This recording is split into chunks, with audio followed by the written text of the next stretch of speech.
Perkenalkan tadi seperti yang sudah dijelaskan oleh host ya. Kembali lagi nama saya Ciko Wahyu Purnomo. Di sini saya masuk ya di UGM di jurusan bahasa Korea di sini.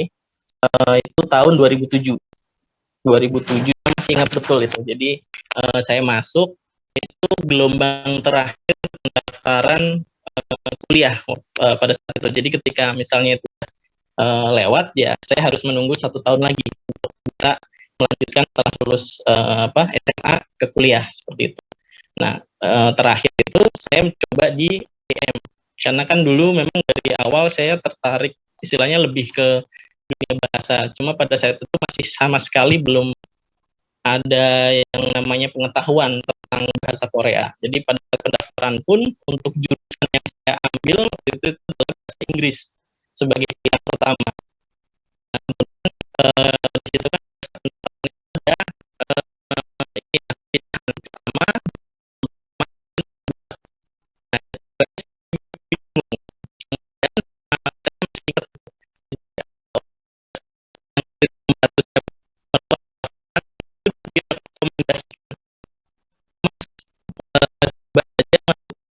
Namanya pilihan keduanya ini jurusan waktu itu masih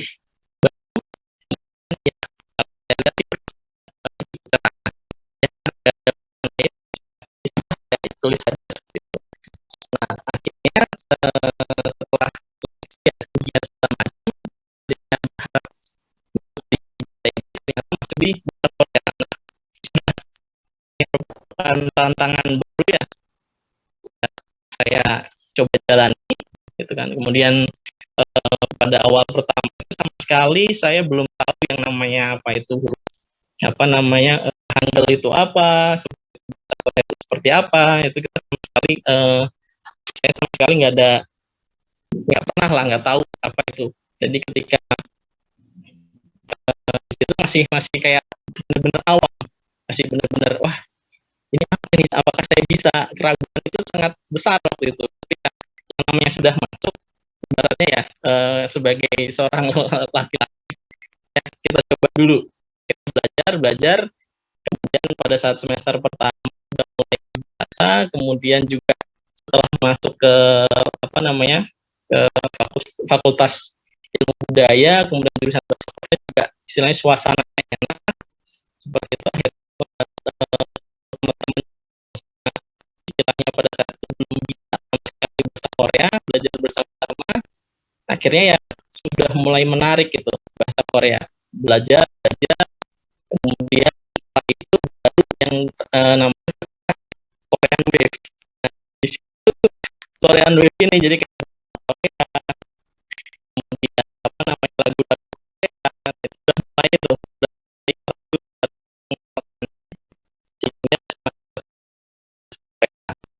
ya beda mungkin ada beberapa yang pengen belajar bahasa Korea itu karena sebelumnya sudah terkena Korean Wave atau istilahnya sudah tahu drakor, lagu-lagu Korea. Kalau sekarang mungkin BTS ya, kalau dulu sama sekali belum tahu. Jadi setelah masuk baru itu pengalaman, kemudian berjalan. Nah di sini pada saat masuk itu kan cara tinggi juga, makanya itu kayak seperti aksara yang dilakukan oleh Himahara waktu itu awal-awal itu sering mengadakan kegiatan bersama dengan orang UGM, itu saya ikut serta, kemudian baik itu sebagai volunteer maupun istilahnya partisipan, dan dulu sempat bikin benar-benar untuk membawakan lagu-lagu itu. Saya ingat betul itu masih acara Korean Day tahun 2012 itu juga. Kemudian saya lulus di bulan November 2010. Pada saat itu lagi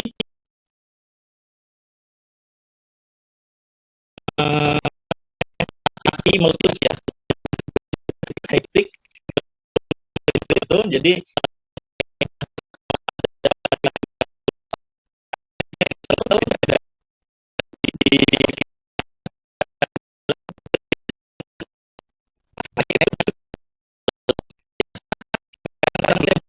ya yang namanya hanya bahasanya saja. Nah itu juga misi kosongan selama menunggu wisuda itu saya mengajar ya, mengajar di apa namanya uh,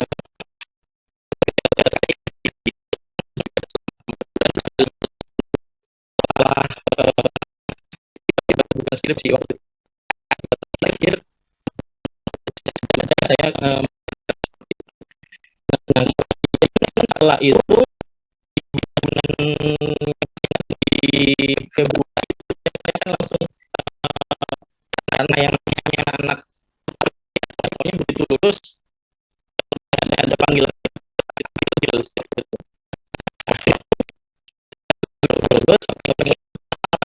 jadi di sini ya kita nggak tahu gimana caranya supaya kita tahu ya kita harus mencoba gitu. Nah itu kita untuk bisa dapat pengalaman itu dari situ. Jadi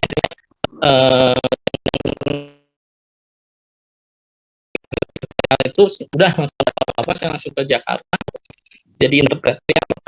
Nah itu berbekal apa keikutsertaan saya selama di Mahara, kegiatan-kegiatan sama mahasiswa, kemudian apa namanya itulah akhirnya saya ke Jakarta. Itu pertama kali saya di PT Dream itu Happy Dream yang kesehatan jadi penjualan produk ya memang besar tapi saya patut seperti itu ya untuk mencari pengalaman di situ masuk dari 2011 sampai kurang lebih 2 tahun pengalaman terbangun di situ jadi interpreter ya kemudian berkomunikasi sampai di 2011 saya rasa bisa berkembang gitu jenjang itu masih saya rasa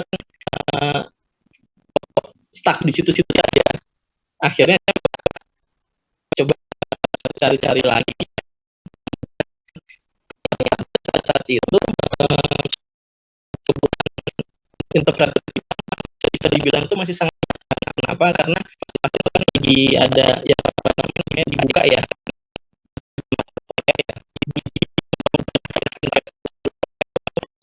jadi benar-benar banyak sekali Korea di Indonesia tapi interpretasi salah satunya di Krakatau Cosmo itu dapat coba pertama lokasinya Kulon dari Jogja Jakarta di Bogor kemudian Bogor lompat ke ujung Kulon di ya jadi udah Selat Sunda lah. Nah saya beranikan diri namanya masih istilahnya apa ya mencari gimana sih istilahnya apa pengalamannya seperti itu saya ambil waktu itu langsung diwawancara kemudian karena urgenitas ya jadi peran interpreter itu benar-benar sangat dibutuhkan jadi untuk menerimanya itu langsung dia wawancara dengan user itu berarti dia manajer Koreanya jadi itu ada apa HR manajer jadi di situ langsung jadi kita ngobrol secara langsung ini saya bilang juga saya ingin kembali ingat pesan dari Pak Surai waktu dulu itu ya lama sekali kita belajar bahasa Korea itu apa masalah atau semua yang penting dibiasakan nanti lama-lamaan ketika harus ngomong seperti itu jadi yang ketika wawancara istilahnya berjalan dan mulai dan itu di Krakatau 2011 itu termasuk tahap konstruksi benar-benar masih ada kantornya masih apa istilahnya banyak apa istilah masih benar-benar tahap konstruksi di situ ditempatkan dia salah satu jadi aja ya itu dari kerjasama dengan Korea yang mana BUMN Baja di Indonesia dan di mereka kerjasama untuk Baja terpadu di Indonesia ini istilah mungkin yang baru pertama adalah di Asia. Makanya benar-benar proyek gitu. Makanya ketika saya sampai seperti itu ya, salah bisa nggak saya ya dari yang kayak interpreter untuk Korea kayak gitu dunia industri dan baja itu ketika masuk kemudian di tempat divisi jadi cairan baja ya yang sebelum di nah itu masuk tempatnya dikasih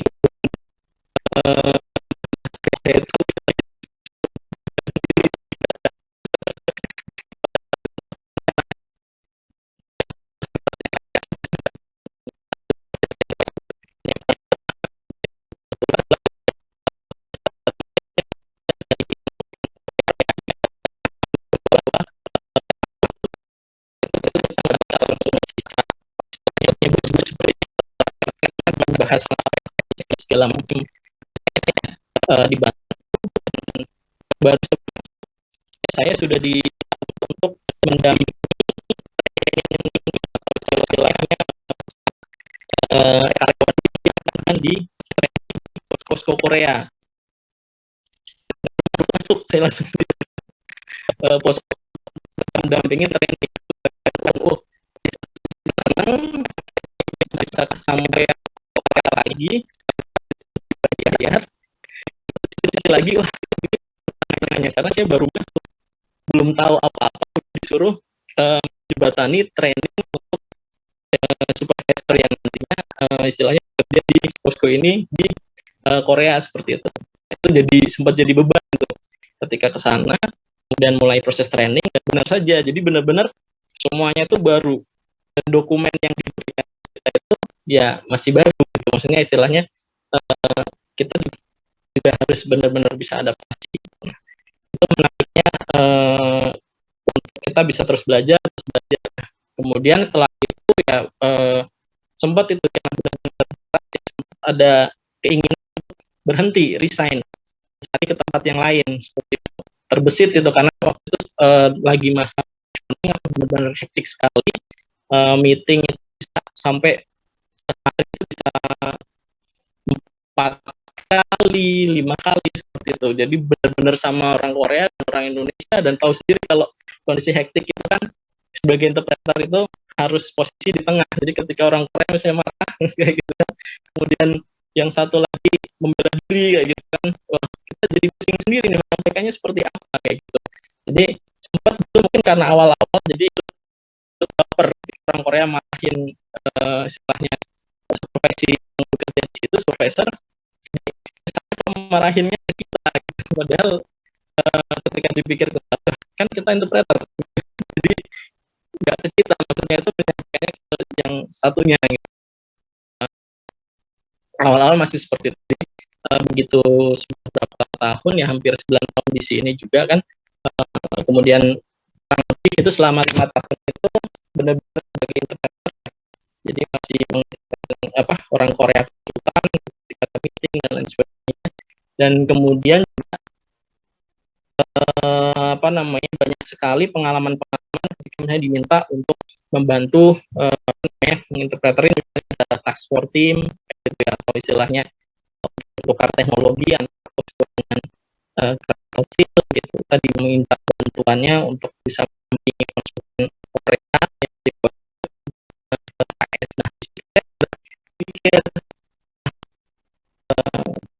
itu sebenarnya juga gitu saya pikir seperti itu kenapa karena ini kan Indonesia ya kemudian posko juga Indonesia dan ketika saya bisa menjadi interpreter berarti kan saya juga istilahnya ikut berpartisipasi itu menjelaskan bahwa ini teknologi yang baru untuk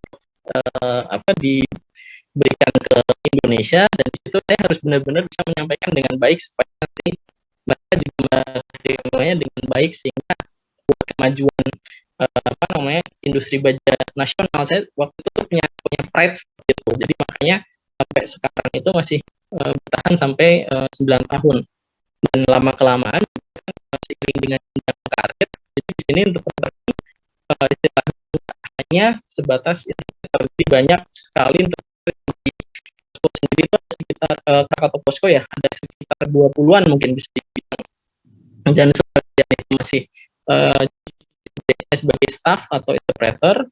Jadi sebagian lagi sudah menjadi supervisor atau section leader. Jadi makanya suatu ketika konsultan Korea yang saya interpreterin ya, atau istilahnya yang saya dampingi, dia bilang, Ciko, kamu harusnya bisa. Nah ini terutama untuk yang laki-laki ya, yang cowok ini biasanya di dunia industri itu yang paling diminati ya, maksudnya apa sih, kayak orang Korea kayak untuk memang di pos itu hanya 2 orang interpreter yang laki-laki, sebagian perempuan semua, sebagian besar.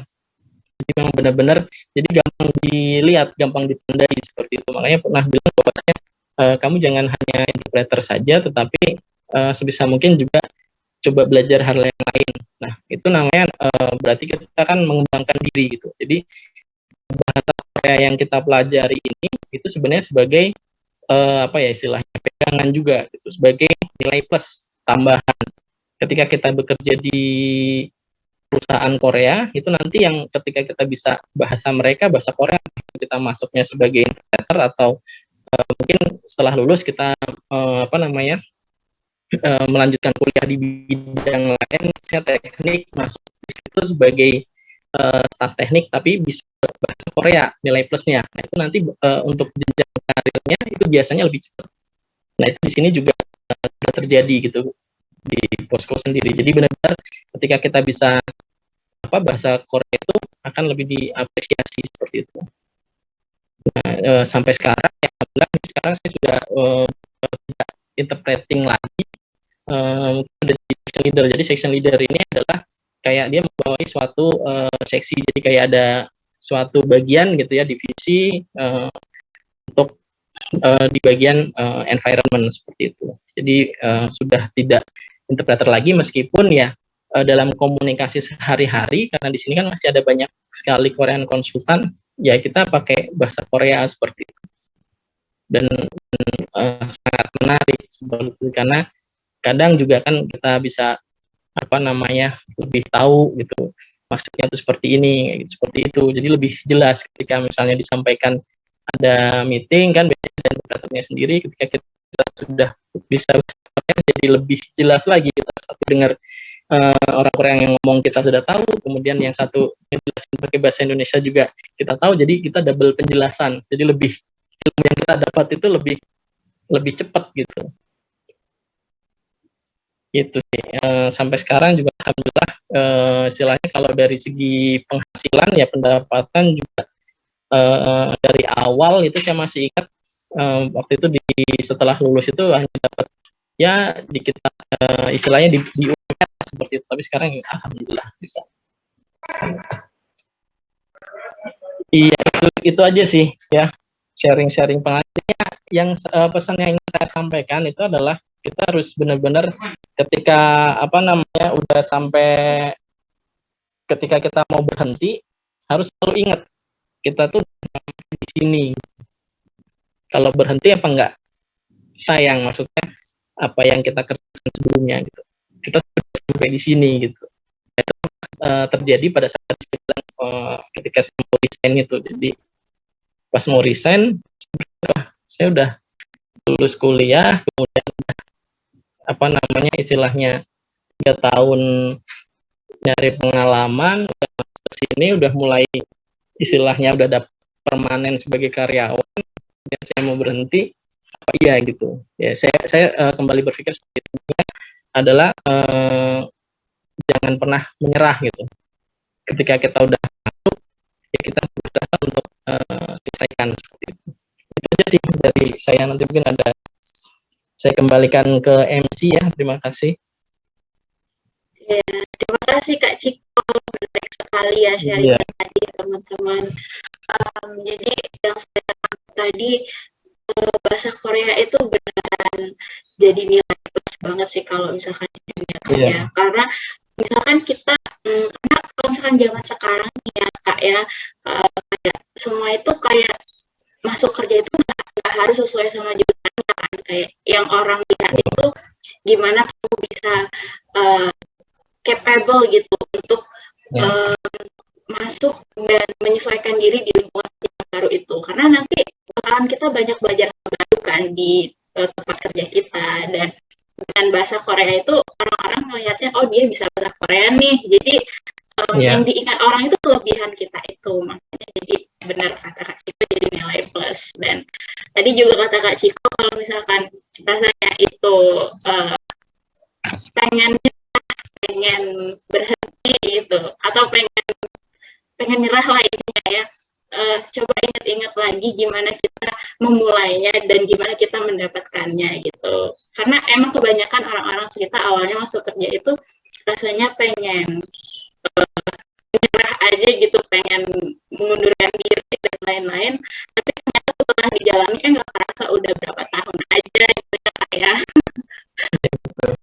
Oke, terima kasih Kak Ciko sharingnya pertama tadi, menarik sekali. Selanjutnya kita akan mendengarkan lagi nih sharing dari pembicara kita yang kedua. Ada Kak Dimitri. Oke, Kak Dimitri. Baik, Kak Dimitri sudah siap? Bukan yang Mbak Yusa. Oh, Mbak Yusa dulu ya? Iya, betul. Oke, mohon maaf. Berarti Kak Yusa dulu ya? Iya. Mohon maaf Kak Yusa, silakan waktu dan tepat. Oke, halo. Selamat pagi. Saya Yusa, alumni angkatan 2007 sampai 2011. Sebelumnya saya pernah bekerja sebagai translator di PT CJ Indonesia. Tahu ya CJ ya? Kemudian saya switch career sebagai public relation, dan mulai tahun 2015 sampai hari ini saya berwirausaha dengan bendera Tour Korea ID Group, yaitu merupakan land tour arrangement atau tour operator khusus ke Korea Selatan. So, sebelum saya menceritakan tentang perjalanan karir saya mau berbagi slide dulu ya. Saya mau berbagi slide dulu. Oke, udah bisa screen ya? Oke. Share sebentar ya.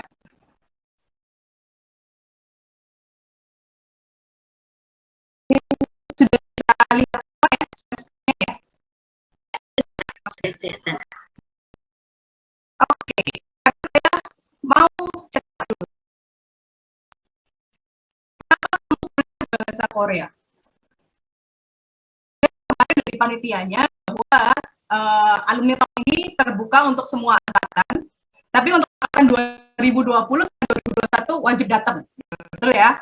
Jadi saya bikin slide yang cukup relate sama teman-teman angkatan tahun pertama sama tahun kedua. Apa sih yang biasanya jadi kegalauan anak-anak tahun pertama dan tahun kedua? Biasanya kalau ketemu teman lama atau di reunian suka ditanyain, kamu kuliah bahasa Korea emang mau kerja di mana? Siapa yang pertanyaannya gitu? Atau kemungkinan kedua, kamu kuliah bahasa Korea karena kamu Korea.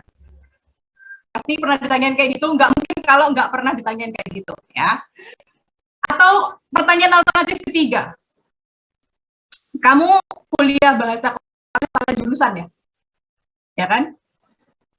Tahu, salah satu pertanyaan, semua pertanyaan itu pernah ditanyakan kepada saya, tapi satu pertanyaan yang hingga detik ini saya masih ingat orang yang bertanya sama saya adalah dia bertanya, kamu kuliah di UGM ngambil bahasa Korea cuma karena ngejar nama UGM.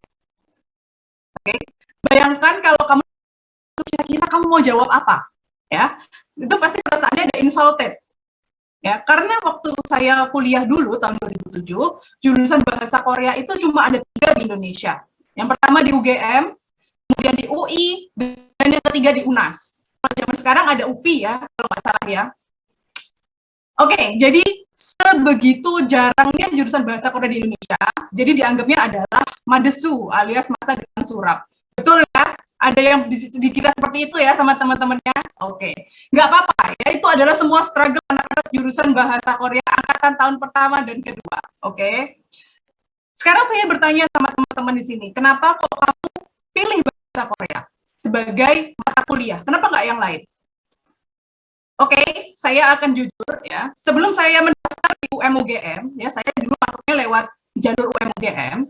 Saya sudah pernah mendaftar di Undip dan juga sudah mendaftar di Universitas di Surabaya karena saya orang Surabaya. Yang di Surabaya itu saya juga sudah bayar, ya. Akhirnya saya daftar UM-UGM. Jadi semua beberapa itu pilihan saya itu pinginnya dulu kuliahnya komunikasi. Semuanya komunikasi, ya. Tapi di UM-UGM, di mana kalau UM-UGM itu pilihannya ada 3, ya. Pilihan pertama saya tulis ilmu komunikasi, pilihan kedua saya tulis ilmu komunikasi juga, ya. Wasting banget ya. Dikasih 3 kesempatan kok tambah pilihnya 1, 2 sama, ya. Pilihan ketiga adalah bahasa Korea. Kenapa bahasa Korea? Jujur, saya pertama kali kenal bahasa Korea dari papa saya. Ya, papa saya adalah PNS, ya, bekerja di Dinas Pariwisata Provinsi Jawa Timur di divisi marketing, ya. Kalau divisi marketing di Dinas Pariwisata itu berarti kerjaannya adalah culjang, ya, atau pergi ke luar negeri promosi Indonesia. Di tahun 2006, papa saya disuruh belajar sama kantornya bahasa Korea. Ya, kenapa? Karena kemungkinan di masa depan orang Korea itu akan banyak kerjasama sama Indonesia. Jadi pertama kali saya tahu bahasa Korea itu dari buku catatan papa saya waktu belajar bahasa Korea. Oke, sekarang kembali lagi, kenapa kok saya pilih bahasa Korea? Jujur saya sampai tahun kedua kuliah, bintang saya itu lagu western semua ya, nggak ada sama sekali lagu K-pop ya, saya nggak tahu Super Junior sama TVXQ itu apa. Kelihatan ya angkatan saya ya, TVXQ sama Super Junior ya. Oke, jadi kenapa saya bahasa Korea? Karena sesimpel bahwa bahasa Korea itu cuma ada 3 di Indonesia dan kelihatannya akan prospek ke depannya pada saat itu, ya. Atau kalau misalnya saya tanya teman-teman di sini jawabannya, kenapa kamu suka bahasa Korea? Karena aku suka Korea. Karena aku suka Korea. Yang jadi pertanyaan biasanya, kita itu kalau ditanyain suka Korea itu terfokus sama topiknya, terfokus sama noun-nya, kata bendanya. Padahal kalau kita ya mau kulik lebih dalam ya, kita suka zaman sekarang yang lebih sering di passion gitu ya. Itu kalau kita kulik kata kerjanya ya, scope-nya itu bisa banyak banget. Teman-teman yang tahun pertama dan kedua ini, kamu masih perjalanannya panjang banget. Jadi kamu mencari jati diri dan kesukaan kamu itu masih banyak banget waktunya, gitu loh. Jadi mulai dari awal-awal kuliah ini, ya, saya nggak berbohong ya, bahwa kalau di masa depan satu skill itu nggak cukup. Kamu harus mengasah banyak-banyak skill agar kamu bisa lebih banyak peluang di masa depan, ya. Terutama kalau kita kan ada pressure ya dari masyarakat, atau nggak usah jauh-jauh masyarakat, dari orang tua aja ya. Besok kalau kamu kuliah bahasa Korea, kerjanya di mana? Ya kan? Pasti ada pertanyaan kayak gitu. Oke, jadi biar kalian tidak mengalami struggle dan kegalauan yang sama dengan saya, di usia saya yang 31 tahun ini, ya, jadi saya udah lulusnya 10 tahun lalu ya, saya mau kasih tahu bahwa mungkin kalau kamu suka Korea-Koreaan, lihat apakah pertama kali mungkin kamu suka budaya Koreanya, ya. Kalau kamu suka budaya Koreanya, zaman sekarang, ya, kamu bisa sharing apapun, ya. Zaman saya dulu, boro-boro ya, ada TikTok ya, Instagram aja masih yang filternya norak banget, yang filternya warna kuning, ya. Tapi karena saya tuh dulu waktu SMA suka di dunia jurnalistik, ya, jadi saya itu bikin ngeblog, ya. Zaman dulu blognya itu kalau nggak WordPress sama Blogspot, ya, saya nulis, ya, apa yang saya pelajari di kelas, saya tulis di blog, gitu. Apa Apa impact-nya saya kalau saya nulis ngeblog itu, cuma iseng-iseng ngeblog itu? Ya, pertama adalah kalau saya nggak ngeblog seperti ini, lihat gambarnya ya. Sebelah kiri gambarnya blognya jadul banget, itu gambar dari Google. Saya copy paste ya menjadi bannernya website. Norak banget, ya kan? Tapi seiring perjalanan saya mengasah skill foto dan lain-lain. Akhirnya menjadi sebelah yang kanan. Ya, lumayan ya, walaupun nggak segokil Eat and Treats ya, atau travel blogger yang sekarang udah jadi selebgram centang biru ya. Tapi kalau saya nggak menekuni menulis saya mungkin nggak bisa dapat kesempatan seperti ini. Saya akan berbagi satu video ya, 1 menit aja. Silakan teman-teman perhatiin videonya. Ya, perhatiin. Zuckerfil Ula. My hobby is posting information about food on my blog.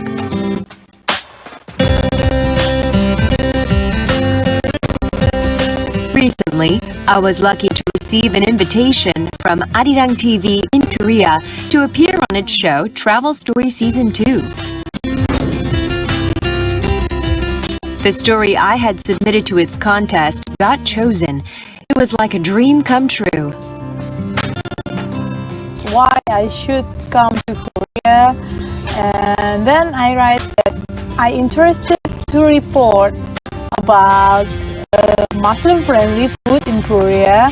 I will definitely recommend some good food in Korea and still Muslim-friendly. Finally, I'm leaving for Korea. I can't wait to see my Korean friend who's waiting for me at the airport. I surely missed her a lot. 진짜 어떻게 만나냐? 반가워요, 언니.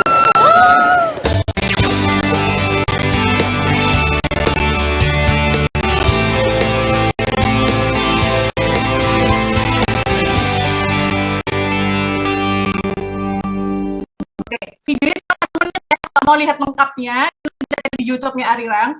Karena agak norak ya, dan saya masih kaku banget ya, bahasa Inggrisnya tiba-tiba menjadi buta aksara ya. Jadi nggak tahu kalau ngomong di wawancarain ketika di syuting seperti itu, saya menjadi gagal bicara ya. Tapi kalau penasaran nanti coba aja searching di YouTube. Jadi kenapa sih? Apa hubungannya? Kalau kamu punya hobi, ya salah satu hobi saya itu adalah menulis ya. Kalau kamu punya hobinya itu ditekunin semenjak kamu kuliah sekarang. Gitu ya, apapun itu.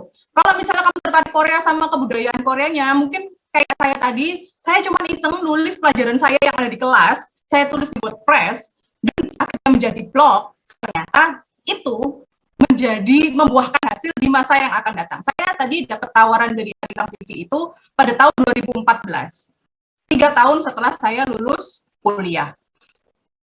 Hobi menulis itu tadi juga mengantarkan saya waktu saya ke Korea pertama kalinya di tahun 2008. Ini saya pergi tahun 2008, berarti tahun kedua saya kuliah. Ya. Saya terpilih menjadi salah satu partisipan dari Asia Youth Camp yang dilakukan di Korea. Kalau bagi teman-teman yang belum tahu apa itu Asia Youth Camp, itu adalah event tahunan yang diselenggarakan oleh National Council of Youth Korea atau Kemenporanya Korea. Dan itu diadakan setiap tahun dengan mengumpulkan 22 pemuda di Asia, di Korea. Saya nggak tahu kalau zaman sekarang masih ada nggak ya pengumuman di jurusan, tapi biasanya dari tahun ke tahun ini yang seleksi adalah jurusan. Saya dulu memberanikan diri untuk ikut seleksi ini ya dengan mengirimkan esai atau menulis kenapa saya kok layak untuk terpilih dan mewakili Indonesia di pertukaran pelajar seperti ini. Seperti itu ya. Saya bukan anak yang pinter ya, tata bahasa saya dulu C ya.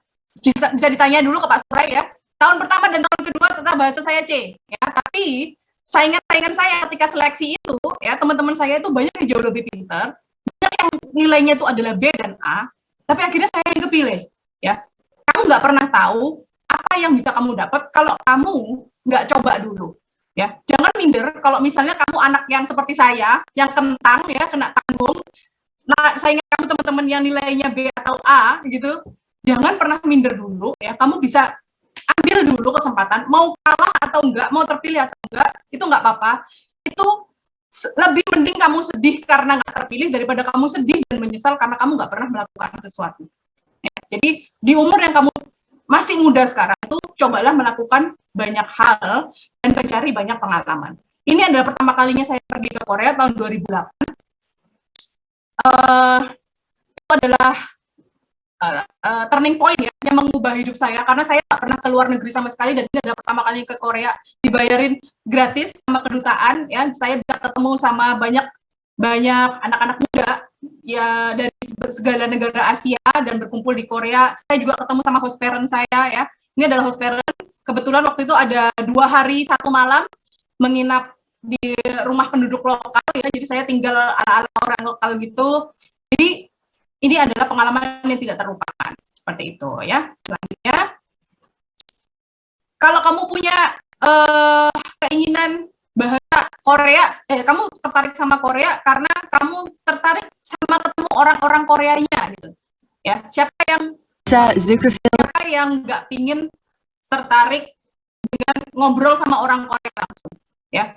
Selain sebagai sarana agar kamu lebih lancar ngomong bahasa Koreanya, ketemu langsung sama orang Korea itu bikin kamu punya networking, ya. Siapa di sini yang pernah ikut program PAS atau Semalundong? Ya. Berkat saya dulu ikut program PAS atau Semalundong, ya, saya jadi ketemu Son Guoni ini, yang tadi ketemu di videonya itu, ya. Karena Son Guoni ini juga dia memperkenalkan saya sama Samul Nori. Saya dulu tergabung sama Ciko ya, ikut Samul Nori dan sempat perform juga di Malaysia. Nama grupnya adalah Pecel Kimchi, agak aneh ya, pecel campur sama kimchi ya. Tapi kami perform ya, kolaborasi antara gamelan sama Samul Nori di University Teknologi Petronas Malaysia. Itu adalah kedua kalinya dalam hidup saya pergi ke luar negeri dengan membawa misi budaya. Ya, itu adalah, dan itu kalau saya nggak lihat atau nggak jeli dengan kesempatan yang ditawarkan di kampus, ya mungkin saya nggak punya pengalaman seperti itu, gitu ya. Jadi kalau kamu ditawarin ada program PAS atau student exchange, coba deh ikut. Karena siapa tahu kalau kamu punya kenalan seperti itu akan memberi kamu kesempatan di tahun-tahun berikutnya. Seperti itu ya. Jadi kalau kamu masih bingung, aku tuh nggak tahu Kak sukanya apa. Aku juga Korea ya, cuman ya aku suka Korea-Koreaan aja ya. Mungkin kalau kamu sukanya sama traveling, ya, saya akhirnya saya membuka land tour arrangement atau jasa tour operator khusus ke Korea Selatan. Karena itu kasih kesempatan saya untuk bisa pergi ke Korea setiap tahun. Ya. Saya sekarang ke Korea setiap tahun karena bekerja, ya bekerja untuk diri saya sendiri sih, ya. Tapi itu adalah menjadi satu mungkin kalau kita dalami lebih lanjut kesukaan dan kemampuan kita bisa nemu jalan yang kadang nggak terpikirkan sama orang lain, gitu ya. Atau kalau kamu suka desain, aku suka nih sama packaging Korea, sama merchandise Korea yang cute gitu, ya. Kamu bisa coba-coba dari kuliah bikin merchandise. Tahu nggak, saya dulu waktu kuliah cukup terkenal dengan orang yang sering jualan ya. Kenapa? Karena saya sering desain merchandise kayak kaos, pin. Zaman dulu teman-teman saya kuliah dulu adalah customer pertama saya ya. Apakah sekarang saya masih jualan merchandise? Ya saya udah nggak jualan merchandise ya, tapi kesukaan saya, hobi saya untuk desain itu saya tuangkan dengan bikin merchandise yang dibagikan kepada peserta-peserta tour dan travel saya. Seperti itu. Atau kalau kamu suka belajar bahasa Korea, ada nggak yang di sini hobinya belajar bahasa Korea? Kalau ada ya hebat ya. Kalau kamu suka belajar bahasa Korea, mungkin kamu bisa asah itu. Sekarang sudah banyak kan media-media untuk bisa membayar tutor bahasa Korea, start from 50.000 sampai 100.000 per jam, dan itu bisa menjadi experience atau pengalaman kamu yang besok bisa kamu tulis di CV kamu. Ya, jangan salah, mengajar di RTK atau penyalur TK itu, walaupun nggak kelihatan seperti Mbak SCPD, ya, nggak kelihatan glorious gitu ya, gajinya lumayan, ya, gajinya lumayan karena apa? Karena teman angkatan saya ada yang mengajar di LPK itu, ya, gajinya lumayan. Ya walaupun nggak bisa foto-foto Instagram dan lain-lain, ya, yang penting kan depan ada di usia muda adalah apa yang penting? Cuan dulu ya, ngumpulin duit dulu ya. Oke. Terus kalau kamu suka nonton drama Korea gitu misalnya, ya kenapa kamu nggak coba translate subtitle sendiri? Ada juga ya alumni juga yang dia sebagai translator kerjanya. Dia dulu sebagai translator film. Ya, tahu nggak teman-teman siapa yang di sini nontonnya lewat Netflix? Ya, saya nontonnya juga ada yang download gratisan ya dari Telegram ya. Tapi kalau juga ada yang nontonnya di Netflix, tahu nggak translator film-film Netflix yang dari bahasa Korea itu tidak berasal dari jurusan bahasa Korea. Salah satu translatornya yang saya tahu dia adalah lulusan dari sastra Inggris. Ya, makanya kemarin yang sempat ramai adalah translatannya film Squid Game, yang mana kok aneh banget sih translatannya kok nggak sesuai konteks ya, karena memang translatornya nggak punya basic bahasa Korea gitu ya. Kamu belajar bahasa Korea kan belajar budayanya juga, nah itu bisa menjadi nilai poin plus kamu. Dan kalau kamu mengerjakan itu dari masa kuliah, kamu nothing tulus gitu. Karena kenapa? Karena waktu kamu lulus nanti kamu sudah punya pengalaman yang banyak. Kayak gitu ya. Oke, biar nggak terlalu lama, saya punya slide yang berhubungan dengan mungkin relate sama anak-anak yang di tahun akhir. Ya, ada di sini yang tahun-tahun ketiga atau tahun keempat, berbeda sama anak-anak tahun pertama dan kedua yang biasanya galaunya. Karena sering ditanyain kenapa kok kamu kuliah bahasa Korea gitu ya. Anak-anak yang kuliah di semester akhir biasanya galaunya adalah teman-temannya udah mulai banyak panggilan kerja. Sudah mulai ketemu sama alumni. Siapa tahu dapat koneksi. Ini adalah yang saya rasakan pada tahun terakhir saya. Ya. Teman-teman kamu udah pada kerja dan kamu mulai insecure karena belum ada panggilan. Kemudian kamu dapat pekerjaan pertama kamu and it sucks. Saya nggak bohong, pekerjaan pertama saya it really sucks. Dan bahkan saya nggak menuliskan pekerjaan saya yang pertama itu di CV saya. Tahu nggak kira-kira apa job desk saya waktu pertama kali bekerja? Ya, saya pertama kali bekerja itu di tahun 2011 di sebuah perusahaan yang memproduksi, cukup besar perusahaannya udah PT ya, yang memproduksi bahan baku fiber untuk spring bed. Nah, saya nggak akan sebutkan namanya ya. Itu pabriknya ada banyak di Indonesia, yang paling terdekat adalah di Solo. Ya, saya memasang diri saya karena saya udah desperate ya. Saya nggak bisa bikin keputusan dengan bijak. Apa yang keputusan yang nggak saya buat dengan bijak adalah saya menerima pekerjaan itu walaupun saya underpaid. Ya. Underpaid itu benar-benar di luar nalar. Ya. Di luar nalar, bahkan sedikit di bawah UMR. Kenapa? Karena waktu itu pikiran saya, udah nggak apa-apa, yang penting kerja dulu. Ternyata itu nggak sesuai dengan panggilan hati saya. Tahu nggak job desk saya yang pertama apa? Saya bekerja di situ selama 2 bulan. Masih perusahaan baru yang baru bangun di pabrik Korea, di pabrik Solonya itu, tapi dia udah lama di tempat lain. Dan mostly ini adalah realita di perusahaan Korea ya, terutama kalau perempuan ya. Saya nggak ingin ngasih cerita-cerita seram ya, tapi ya ini adalah the ugly truth. Pekerjaan pertama saya waktu itu adalah harus tahu gimana cara bikin kopi buat Sajangnim. Percaya nggak? Yes. Ada, kalau kamu tahu beberapa alumni ya biasanya itu adalah salah satu bentuk pekerjaan yang tidak harusnya dilakukan, jadi tapi menjadi salah satu job desk, terutama kalau translator kayak gitu ya, apalagi kalau translatornya cewek, itu adalah ugly. Kemudian karena Sajangnim-nya itu tahu bahwa saya itu punya skill designing ya, saya waktu itu adalah bukan menggambar ya, jadi mendesain gerbang masuknya perusahaan itu. Hingga detik ini kalau kamu lewat perusahaan itu pasti masih ada hasil karya saya. Intinya saya nggak pernah menuliskan nama perusahaan itu di CV saya. Karena keputusan yang saya buat dalam keadaan tidak berpikir dengan jernih, ya, akhirnya saya masuk lagi mendaftar di perusahaan baru, dan akhirnya saya keterima di PT Cihideng Indonesia. Di PT Cihideng Indonesia ini ada 2 ya di Indonesia. Kalau dulu ada 3 pabriknya di Jakarta, di Pasuruan, dan di Jombang.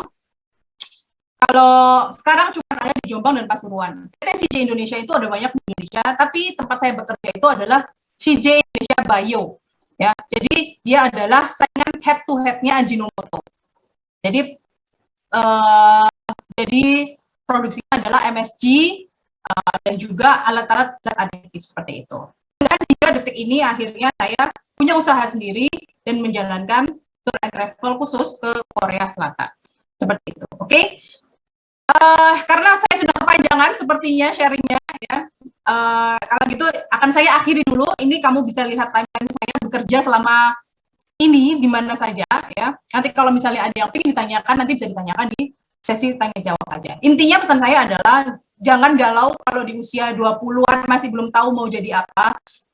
Ambil kesempatan sebanyak mungkin dan challenge diri kamu sendiri. Karena kamu nggak tahu kamu akan bisa sampai sejauh apa ke depannya. Oke, terima kasih.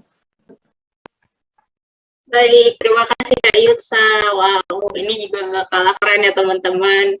Jadi ingat kata Kak Yutsa tadi, nggak apa-apa kalau sekarang kita belum tahu masa depan kita itu gambarannya gimana, mau jadi apa dan lain-lain. Yang penting sekarang itu banyak explore hal baru dulu.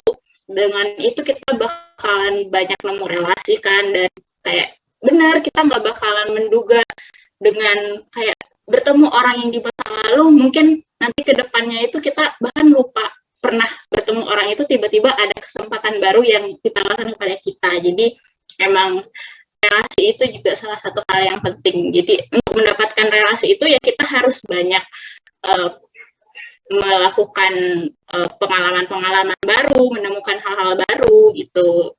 Oke, jadi menarik sekali ya teman-teman. Oke, selanjutnya karena waktunya juga sudah lumayan terbatas, silakan Kak Dimitri untuk menyampaikan sharingnya. Untuk Oke, Kak Dimitri sudah siap? Oke, silakan. Ya, selamat pagi semuanya. Saya Dimitri Dairi, saya angkatan 2009, lulus tahun 2013 ya, saya lulus 2013. Pertama-tama, kayaknya semuanya udah disampaikan sama dua senior yang tadi, gitu ya. Kenapa bisa harus gimana ngejawab kalau orang nanya kamu kalau lulus mau jadi apa, kenapa memilih jurusan ini, seperti itu. Tapi saya ini ada nyiapin slide singkat. Saya share dulu ya, dari besarnya aja. Oke. Kelihatan nggak ya? Sudah Kak, sudah kelihatan. Oke. Nah, sebelumnya saya udah berapa kali pindah kerja ya. Sebelumnya saya dulu di perusahaan yang di Krakatau juga barengan Kak Ciko, tapi saya hanya sampai 8 bulan ya kalau nggak salah, itu 8 bulan karena di situ juga saya sebagai interpreter, junior supervisor. Saat itu segitu saya lulus dari jurusan bahasa Korea, itu tempat kerja pertama saya di Krakatau Daedong Machinery, khusus untuk perawatan mesin, berbeda dengan Kak Ciko. Kalau Kak Ciko di headquarter Krakatau Posko. Nah, jadi kami itu Krakatau Daedong Machinery itu bagian mesin, marketnya hanya satu, monopoli satu aja pasarnya kita hanya Krakatau Posko gitu. Kemudian kemarin itu saya diberangkatin ke Korea juga waktu saya bekerja di Krakatau Daedong untuk training. Nah, seharusnya memang saya nggak boleh resign, tapi saya memutuskan untuk resign dengan pertimbangan saya udah ngomong ke atasan saya, direktur saya, bahwa saya mau melanjutkan studi. Nah, ini sebagai informasi juga, kalau saya itu double degree ya, bukan hanya bahasa Korea, S1 bahasa Korea, tapi juga S1 ilmu hukum di Universitas Atmajaya, Yogyakarta. Nah, jadi segitu lulus, memang saya memutuskan untuk memilih kerja langsung, tapi saya hanya ambil cuti sekitar 2 semester, kemudian saya lanjutkan lagi. Ini langsung aja ke PowerPoint-nya ya, untuk yang kedua. Nah, kalau misalnya ada yang nanya nih, ini bisa bahasa Korea bisa apa? Satu, kamu bisa mengembangkan hobi, kamu bisa kayak hobi nonton drama tanpa subtitle, kemudian dengar lagu K-pop, udah tahu artinya. Kemudian bisa berkomunikasi, bisa ngomong dengan orang Korea, dan you travel to Korea, kamu bisa jalan-jalan Korea tanpa takut nyasar. Kemudian untuk jadi karir juga boleh, yaitu kerja di perusahaan multinasional yang butuh kemampuan bahasa Korea, bukan hanya di Indonesia tapi juga di luar negeri. Kalau ngomongin karir, saya bagi dua ya. Ada karir yang bisa kamu lakukan, kita lakukan sebagai anak jurusan bahasa Korea, bahkan sebelum lulus. Satu tadi udah disampaikan sama Kak Yutsa, bisa jadi penerjemah freelance, begitu ya. Penerjemah freelance itu bisa dicari di mana aja loh. Kita tinggal ada eagerness buat nyari aja. Semuanya ada di website. Kamu klik, apply, gitu aja. Untuk menerjemahin komik, ada novel, ada. Kemudian juga bisa jadi tour guide, gitu. Kemudian yang kedua, tunggu dulu. Bagian tour guide ini mungkin banyak yang underestimate ya. Aku jauh-jauh kuliah dari tour guide, jangan salah. Maksudnya sebagai tour guide itu kita bisa jadi, kita kan nggak tahu yang kita guide itu orang mana, orang biasa atau orang penting, ya kan?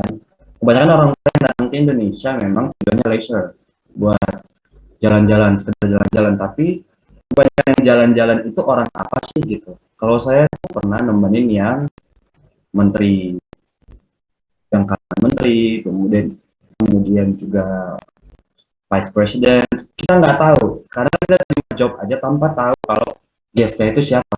Nah, ini penting buat kita sebagai anak bahasa Korea bahwa kita bukan hanya dituntut untuk bisa tahu berbahasa Korea aja, tapi juga geopolitik Indonesia.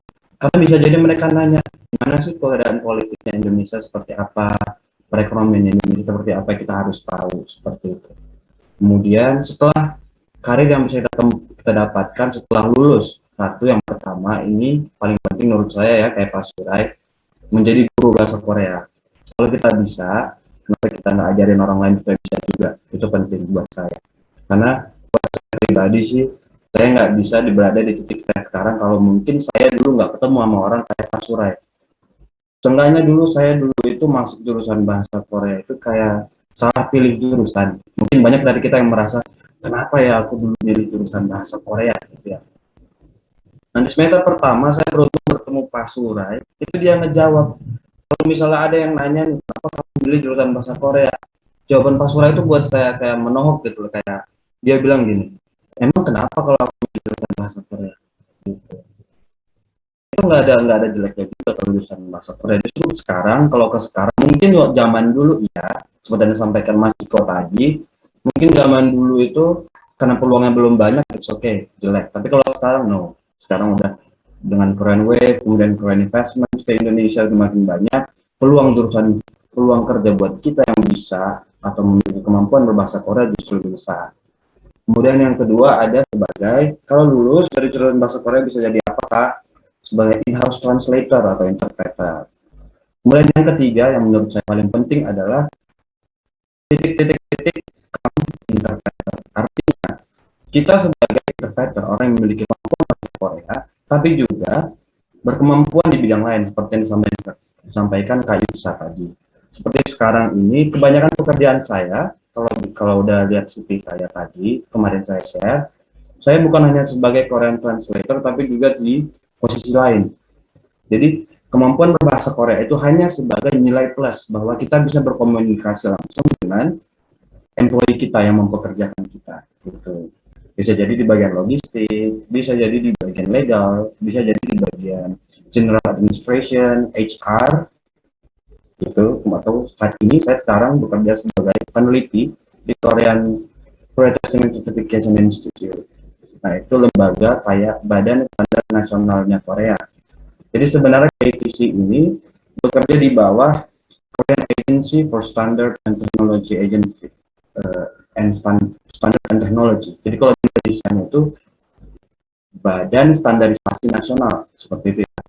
Nah, jadi kemampuan bahasa Korea itu hanya nilai plus bahwa kita bisa menggunakan bahasa Korea sebagai sama dengan native. Tetapi isinya kita melakukan penelitian di Indonesia tentang karakter Indonesia seperti apa, hukum di Indonesia seperti apa, seperti itu. Ini buat yang pertama kali lulus ya. Sebenarnya ini saya buat yang kalau baru lulus nih, pertama kali mentok pasti yang diincar posisinya itu adalah karena kita bahasa Korea, saya pasti bisa jadi hanya terbuka peluang buat jadi translator atau interpreter begitu. Nah, yang saya mau kasih tahu ke adik-adik teman-teman yang lain sesama lulusan jurusan bahasa Korea nanti, sekarang kan belum lulus ya. Maksudnya jangan sakit hati karena kalau menjadi translator atau interpreter itu kita harus tanamkan dalam diri kita bahwa kita itu isodo omen jonje. Artinya exist but not exist gitu. Karena kita itu hanya sebagai bridge, sebagai penyambung lidah. Nah, anggap kita ini seperti yang ada di gambar itu tangan. Yang ini tuh pihak pertama, kemudian yang ini pihak kedua. Nah, kita tuh ada di antara tiga ini. Kita hanya menyambungkan yang dua ini. Nah, posisi kita ini kurang lebih seperti ini. Ada tiga ya tadi ya. Satu sebagai appointer. Artinya, kita bisa jadi sebagai orang kepercayaannya si pihak pertama tadi untuk meneruskan pekerjaan mereka. Ya. Atau kemudian jari manis, itu sebagai engager. Misalnya si pihak pertama tadi mau menjalin hubungan kerjasama dengan Indonesia. Boleh B2B atau hubungan G2G seperti bisnis to bisnis antar PT seperti itu atau antar pemerintah seperti itu. Nah, kita jadi sebagai media jembatan mereka yang membuat mereka tujuan mereka tercapai ketika ingin menjalin suatu kerjasama. Nah, ini yang terakhir yang paling saya tidak ingin, maksudnya yang paling sering terjadi di lapangan dan semua nanti lulusan dari bahasa Korea jangan sampai seperti ini ya. Jari tengah, artinya itu kayak penghancur. Kenapa? Karena sebenarnya yang ingin disampaikan si pihak pertama ini tidak sampai ke pihak kedua. Atau ada terjadi mistranslation ketika menyampaikan pesan dari mereka. Ini kayak warna-warna buat kayak lulusan baru gitu aja ya. Nah, kemudian untuk lulusan baru jangan terlalu gegabah untuk cari kerja. Untungnya tadi Kak Yutsa udah cerita. Yang harus diperhatikan ketika mulai berkarir yang pertama pilihan perusahaan. Itu background check ini penting ya teman-teman. Maksudnya kita harus tahu dulu nih lini bisnisnya perusahaan yang mau kita apply ini apa. History dengan karyawan Indonesia terutama untuk bagian translator atau interpreter itu seperti apa kita harus tahu. Nah kemudian yang kedua ini dari sisi kita udah tahu lini bisnisnya seperti apa, kita harus cek dulu sesuai kemampuan atau enggak. Karena ini bukan rahasia umum lagi ya kalau zaman sekarang. Sekarang perkembangan kurikulum jurusan bahasa Korea seperti apa? Kalau di angkatan kami dulu, kita hanya diajarkan dengan bahasa kategori sehari-hari, gitu. Bukan yang untuk siap langsung kerja. Hanya bahasa sastra, bahasa puisi. Karena senyatanya waktu kita masuk kerja, kayak misalnya di Kak Ciko tadi udah cerita juga, ketika masuk kerja kita nggak tahu itu bahasa teknik, gitu. Sementara yang kita tahu ini hanya bahasa drama, misalnya bahasa sehari-hari, kategori seperti itu. Jadi kita harus cross check dulu, dan kalaupun memang supaya untuk menghindari supaya kita tidak tertekan ketika bekerja, ada baiknya ketika kita mau cari kerja, saya butuh waktu untuk adaptasi seperti itu. Nah, kemudian yang harus kita periksa juga bagian kontrak kerja, ketentuan jam kerja seperti apa. Ketika misalnya nih kita udah selesai interview, udah final interview udah selesai, and then step yaitu kita bagian tanda tangan kontrak. Jangan lupa untuk cek ketentuan jam kerja seperti apa, kemudian sesuai dengan undang-undang tenaga kerjaan atau tidak, upahnya seperti apa, itu tadi juga dibahas Ayub saya. Kemudian yang kedua, fasilitas atau benefit, hitungan, misalnya BPJS ya. Contohnya seperti ini, banyak sekali perusahaan-perusahaan Korea itu menganggap kita itu tidak tahu sama sekali tentang apa yang bisa kita terima, haknya kita itu seperti apa. Gitu. Jadi penting buat kita tahu apa yang bisa kita terima, yang menjadi hak kita sebelum kita memenuhi kewajiban kita. Pastikan dulu seenggaknya sedikit logikal aja lah, maksudnya kalau mereka minta 10 kita juga bisa minta 10 begitu. Kemudian yang ketiga, mental. Ini kalau kayak Kak Ciko 9 tahun itu luar biasa itu, karena kalau menurut saya sampai saat ini juga working with Korean is not easy, karena basic budaya yang mereka punya budaya yang bagus untuk gitu ya. Kalau sekarang lebih kalau asal gitu ya. Oke. Kalau saya sudah sampai di sini aja, paling pesannya saya buat yang lain. Kebetulan ini tadi Mbak Yusya bikin video Mbak Yusya kan Delaras ya. Saya juara 2 aja ini Mbak Yuta. Saya dapat iPad mini gitu. Oh ya. Ya, itu ada kata esainya ya, kata esainya. Iya, kata esainya. Gitu. Jadi ya gitu aja sih untuk kedepannya kalau lulusan juga kemudian ketemu sama sesama alumni nanti di luar itu kan jangan ada yang maksudnya sombong, tetap jalan relasi gitu aja, tetap merendah, humble juga walaupun kita dari sedikit informasi di kalangan Korea, terutama dari pemerintah Korea sudah menganggap Universitas Gadjah Mada itu peringkat 1. Maksudnya mereka pasti kalau misalnya ada 3 aplikasi, Universitas Gadjah Mada, Universitas Indonesia, Universitas Nasional, kemudian ada satu lagi UPI, pasti UGM dihilangkan dulu. Itu juga bekerja keras dari kakak-kakak kelas kalian dulu. Pasti mereka menunjukkan something good, something worth to be appreciated gitu kan. Jadi seenggaknya terima kasih juga buat alumni-alumninya. Udah, saya hanya bisa sampaikan ini dulu. Satu lagi, walaupun bahasa Korea itu nggak menutup kemungkinan kita bisa bekerja di negara lain. Kalau saya selama ini saya sudah ke Rusia, sudah ke India juga ada, kemudian ke Paris, hanya dengan berbekal ijazah bahasa Korea. Banyak peluang yang bisa kita cari, bukan hanya di Korea aja, banyak. Itu aja. Thank you. Terima kasih Kak Dimitri. Wow. Yang ngasih teman-teman. Jadi bener sih kata kakak alumni kita tadi. Yang saya tangkap sih, yang pertama itu jangan bosan untuk mengasah diri ya teman-teman. Karena di masa depan di dunia kerja itu kata Kak Dimitri tadi, peluang kerja itu bisa datang dari mana aja, asal kita punya skillnya, asal kita mau mencobanya gitu. Jadi if it's worth to try, why not gitu kan. Terus dan yang paling penting tadi yang sempat nggak ke-notice juga sebelumnya adalah jangan gegabah kalau misalkan nanti kalian lulus terus lihat orang terus kalian secara gegabah menerima aja kerja gitu tanpa dulu hak kalian sebagai pekerja itu terpenuhi atau tidak gitu. Kalian nggak teliti membaca kontrak dan ternyata underpaid gitu kan, itu nggak banget. Jangan sampai terjadi pada kita semua ya, semoga teman-teman, karena udah di warning juga nih sekarang dari kakak-kakak alumni. Terima kasih kakak-kakak atas sharingnya. Untuk mempersingkat waktu juga, kita akan masuk ke sesi tanya jawab. Jadi buat teman-teman yang punya pertanyaan, mungkin tadi masih ada yang penasaran dan ada sesuatu yang di-mention sama kakak alumni kita, tapi itu teman-teman belum tahu apa, boleh langsung ditanyakan. Silakan teman-teman.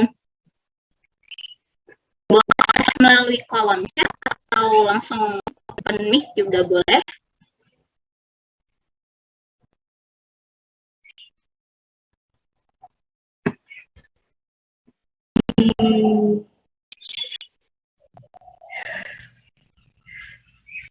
Nah, ini sudah masuk satu pertanyaan dari Sabila Tahyasa. Ingin bertanya buat kakak-kakak semuanya aja, saat menjadi interpreter pernah ada kejadian-kejadian nggak enak yang nantinya bisa dijadikan pelajaran untuk kita yang mau jadi interpreter juga nggak? Gimana kakak-kakak, siapa yang ingin menjawab? Dipersilakan. Jawabnya kayaknya gantian, soalnya kita semua kan pernah jadi interpreter, ya kan? Ya, boleh, silakan Kak. Ciko dulu aja yang sudah tahun melawan. Ya udah, saya dulu ya. Ya tadi pertanyaannya, selama jadi interpreter apa saja sih kejadian menarik apa yang katanya buat pembelajaran ya. Nah itu sebenarnya banyak untuk bagaimana kita ketika jadi interpreter itu mungkin pada saat awal-awal ya, seperti tadi yang disampaikan oleh Mbak Yutsa juga, jadi interpreter itu mungkin untuk sebagian besar orang Korea itu dia menganggap kayak sudah hanya sebatas kamu nerjemahin ke saya. Itu pernah saya alami. Jadi apa namanya, ketika melampiaskan emosi seperti tadi ya, itu ke interpreter ya, jadi ke interpreternya. Makanya saya waktu bilang waktu awal itu saya sempat, tapi dan ikut emosi juga pada saat itu. Cuma setelah saya nalar, maksudnya saya ini lagi, jangan lantas apa namanya, kita seperti itu. Kita posisikan diri saja sebagai kita yang menyampaikan. Benar-benar, oh itu bukan ini. Nah, sampai ada tuh salah satu Korea, kalau mungkin Korea itu konsultan, kemudian yang biasa kerja di lapangan, dan dia itu bekerja dengan orang Korea, kalau dia nunjuk ala, dia mukul segala macam. Nah, kalau di kita kan ya terbiasa seperti itu. Waktu awal itu mereka sama sekali tidak ada tahu budaya ya, sampai nendang kursi, kemudian istilahnya berkata pakai bahasa mereka. Nah, kita kan sebagai negara nggak mungkin juga itu kayak misalnya ya bla bla bla sensor gitu kan. Kita nyampein itu ke orang Indonesia, seperti ada nanti yang orang Indonesia ke kita. Kalau misalnya sebagai data kita sampaikan, misalnya Pak ya, dengan bahasa yang lain. Oke, Pak, ini yang dimaksud si meter ini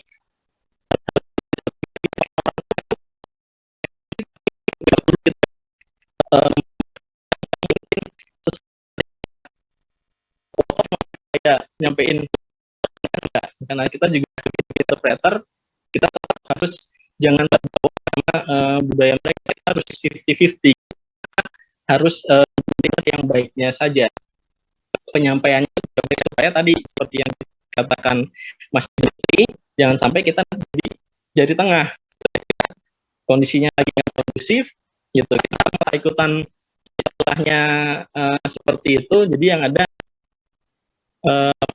bisa makin kacau. Tugas kita ketika ada konflik seperti itu ya, tadi sebisa mungkin jadi jari telunjuk atau enggak jadi linking.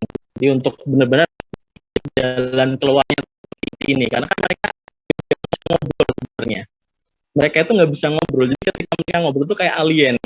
Kita yang tahu kadang juga ketawa sendiri, padahal maksudnya gini, tapi yang ini nangkepnya salah. Akhirnya terjadilah namanya miskomunikasi. Makanya ketika terjadi masalah seperti itu, pertama kali saya pengalaman sebagai interpreter, saya jelaskan dulu. Saya tanya maksudnya apa sih Mister ini, gitu. Masalahnya apa? Nah, istilahnya kita sebagai penengah lah seperti itu tadi. Jangan sampai kita misternya emosi, kita menerjemahkan juga emosi yang ada, malah kita yang bisa jadi public enemy buat bangsa sendiri. Ya, jangan sampai itu. Seperti itu. Kalau dari saya itu pengalaman yang paling sering ya, sering seperti itu. Terus banyak sabar-sabar ya Kak. Ya. Dan ya jangan sampai jadi buat ricuh jadinya nanti kalau misalkan disampaikan emosi juga, oh ribut yang ada. Oke, untuk Kak Yusa sama Kak Dimitri boleh sharing? Oke, saya akan jawab sesuai pengalaman saya ya. Jadi buat teman-teman yang belum tahu, biar besok kalau di dunia kerja nggak kaget, saya kasih tahu ya. Jadi jujur saya itu ada 2 perusahaan yang tidak saya tuliskan di CV saya. Pertama ya karena memang pendek ya durasinya, dan saya resign karena memang salah satunya, yang satu lagi adalah dia menyalahi kontrak, dan saya nggak suka attitude seperti itu. Jadi sebagai pengetahuan aja ya, di Indonesia itu perusahaan Korea ada 2 tipe jenisnya. Yang pertama adalah yang perusahaan multinasional yang sudah melanglang buana seperti CJ, Kakao Posko, atau yang sudah established. Yang tipe kedua adalah pabrik-pabrik Korea yang biasanya yang punya adalah orang UKB Korea, ya. Kenapa kok saya sebut orang UKB Korea? Karena tipe perusahaan tempat kamu bakal bekerja itu akan mempengaruhi attitude yang bakal kamu terima dari sajangnim kamu, ya. Yang saya terima di perusahaan-perusahaan yang dimiliki orang UKB Korea itu ternyata tidak terjadi ketika saya bekerja di CJ, yang mana itu adalah perusahaan multinasional. Beberapa tindakan yang nggak enak ya, sepertinya tadi ya saya sudah sebutkan waktu saya presentasi, adalah pekerjaan pertama saya itu adalah tahu caranya bikin kopi untuk sajangnim. Saya berani jamin ya, beberapa alumni kalian itu, terutama yang cewek, biasanya akan mengalami hal-hal seperti itu. Kalau kamu pernah nonton drama Korea, nggak heran ya, kadang ada sedikit perbedaan bagaimana mereka men-treat cewek sama cowok. Itu adalah the ugly truth, ya. Terus kalau misalnya struggle yang kedua adalah ya tadi adalah kendala bahasa, ya. Kendala bahasa kenapa? Contohnya ada di CJ, ya. Saya itu kalau waktu selama bekerja di CJ, ibaratnya kayak masih anak kuliahan. Kenapa? Karena saya kemana-mana bawa pocket book segini kecil yang bisa saya taruh di saku atau di tas kecil. Kenapa? Saya adalah penerjemah perempuan pertama di CJ dan penerjemah pertama yang punya ijazah. Sebelumnya adalah ex-TKI. Ya. Salah satu perbedaan kita yang kuliah bahasa Korea sama ex-TKI adalah kalau ngertiin nggak ngaco, ya. Itu adalah poin plus, ya. Kalau ngertiin nggak ngaco. Kenapa? Karena sound base saya sebagai translator itu ternyata setelah saya mendengar-dengarkan, dia kalau ngertiin ngaco. Terus kedua adalah karena saya bekerjanya di pabrik, waktu kuliah saya nggak ngerti istilah pabrik, ya. Menurut Anda bagaimana aja gitu ya. Bahasa Indonesianya aja saya nggak tahu istilah kayak ekskavator, ya. Saya kalau ada pekerjaan, karena saya perempuan ya, dan saya bekerjanya di pabrik, otomatis sebagai translator, untungnya saya sedikit tomboy ya. Jadi kalau ada kesalahan di, misalnya ada error di time key atau apa ya, itu saya harus mau dong naik ya, nerjemahin sama translatornya sama teknisinya itu untuk naik tank key juga ya, bayangkan aja. Jadi kalau kamu bekerjanya di settingnya pabrik, ya kamu harus siap-siap fisiknya juga. Makanya kebanyakan penerjemah yang kayak di pabrik itu biasanya kebanyakan laki-laki gitu, karena memang harus butuh tenaga juga. Dan karena kita itu kayak orang pertama baru meraba-raba, nggak tahu vocab-vocab sederhana, sedangkan mereka punya pekerjaan lapangan, otomatis yang nggak enaknya adalah kita dianggap kurang capable kok jadi translator. Kamu tuh nggak ngerti apa-apa kok jadi translator. Ya menurut Anda aja gimana Pak? Saya nggak pernah belajar kimia waktu kuliah. Kenapa saya harus tahu istilah cairan kimia dan lain-lain ya kan? Jadi kita tuh ya lifelong learning gitu ya. Jadi selalu ada vocab-vocab baru yang mau nggak mau kita harus bisa artiin, dan satu caranya ya harusnya bawa catatan seperti itu gitu. Tapi apa efek negatifnya? Efek negatifnya ya kita kayak ini anak masih belajaran banget kok digaji di sini, mana gajinya translator kan biasanya lebih tinggi daripada yang pekerja-pekerja biasa gitu. Jadi sentimen negatif gitu loh. Ini kayaknya belum capable banget, gajinya lebih tinggi daripada saya, tapi masih kayak belajaran seperti itu. Jadi biasanya itu adalah peer pressure ya, tantangannya seperti itu. Oke, kalau itu dari saya ya. Silakan Fitri. Ya, terima kasih Kak Yutsa. Kalau pengalaman saya itu paling yang nggak enaknya kita kan jembatan antara dua negara ya, tapi yang mempertanyakan nasionalisme kita di mana, begitu ya. Misalnya gini, kadang bukan beberapa kali dari katakan 10 yang saya temani, 8 dari mereka pasti selalu mengatakan seperti menjelekkan Indonesia. Misalnya yang paling parah itu adalah ketika mereka bilang,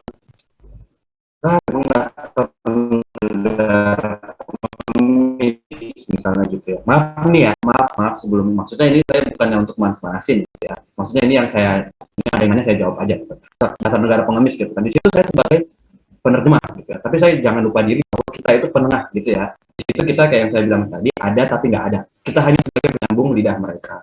Nah, di saat meeting itu saya juga hampir keceplosan bilang, kalau emang negara pengemis, ngapain kamu mau berbisnis di Indonesia gitu. Itu dalam hatinya saya gitu. Tapi ya saya tahan.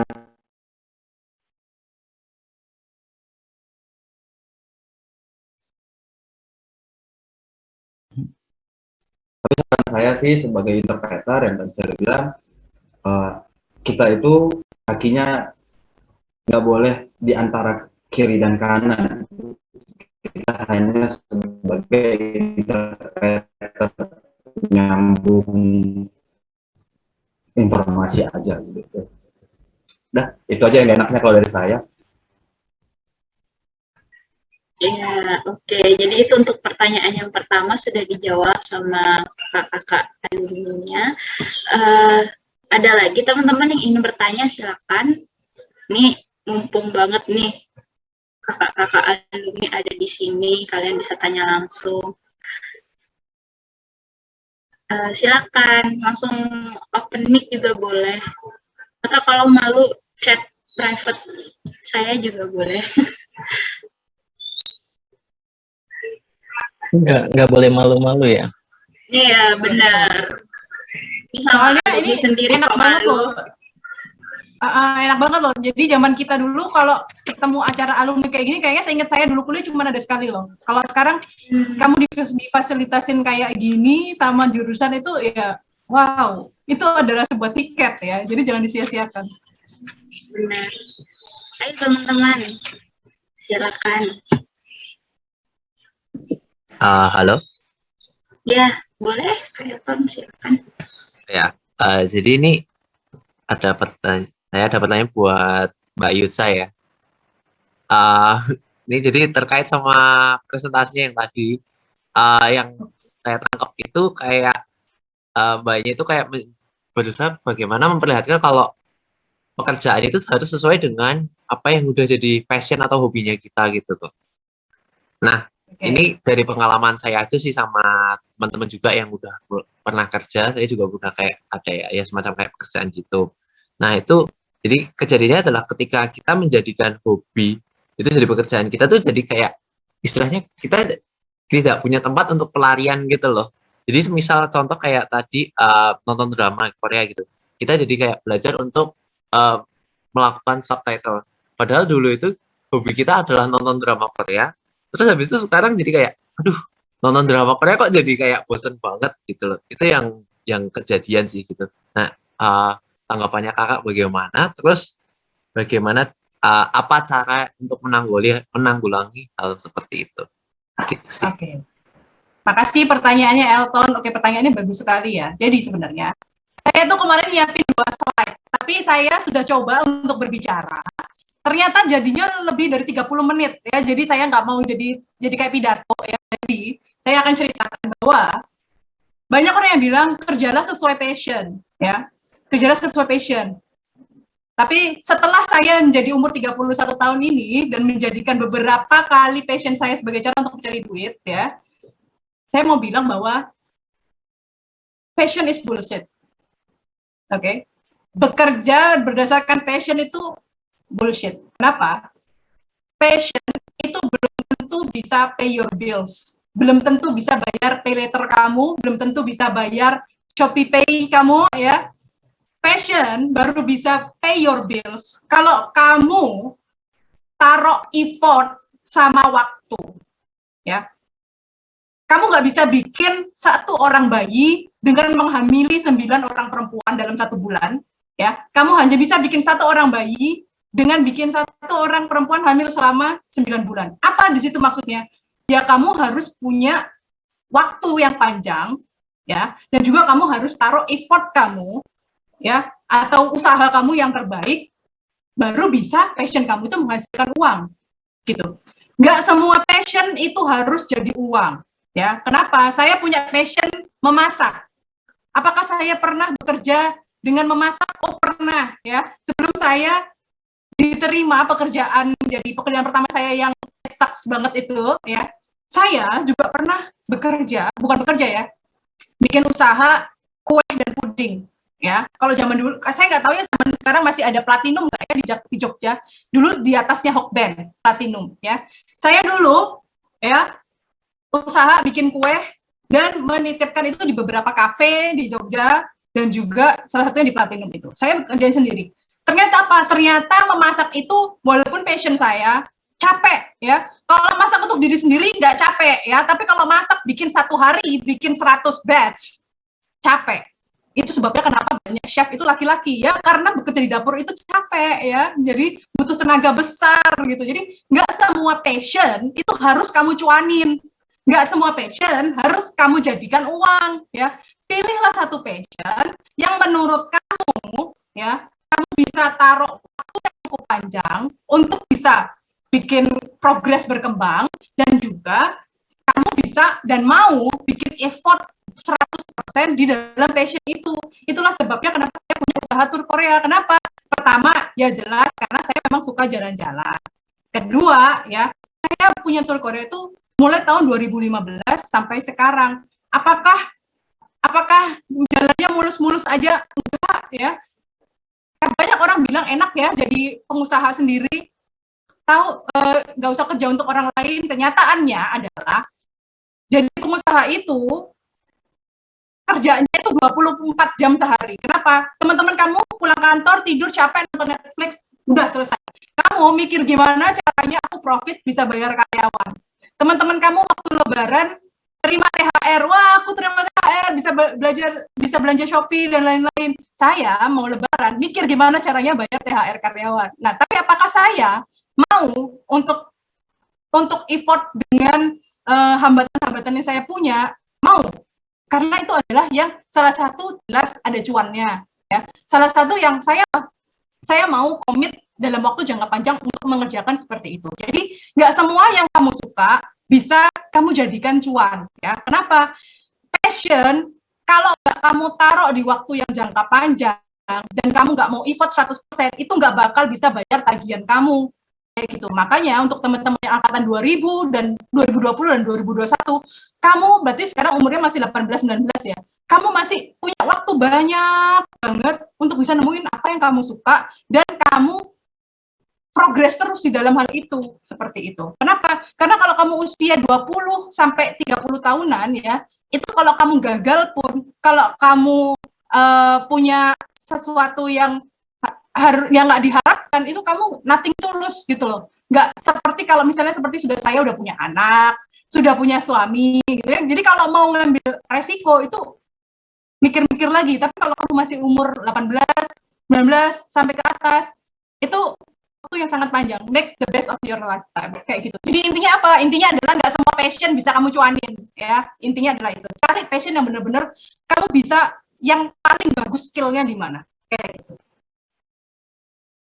Okay. Baik, terima kasih Kak Isa. Jadi harus dibarengi sama usaha yang 100% dan juga dalam jangka waktu yang panjang ya teman-teman. Oke, bagus sekali pertanyaannya. Terima kasih juga untuk Kak Elvin yang sudah bertanya. Ada lagi teman-teman, silakan. Waktunya masih banyak.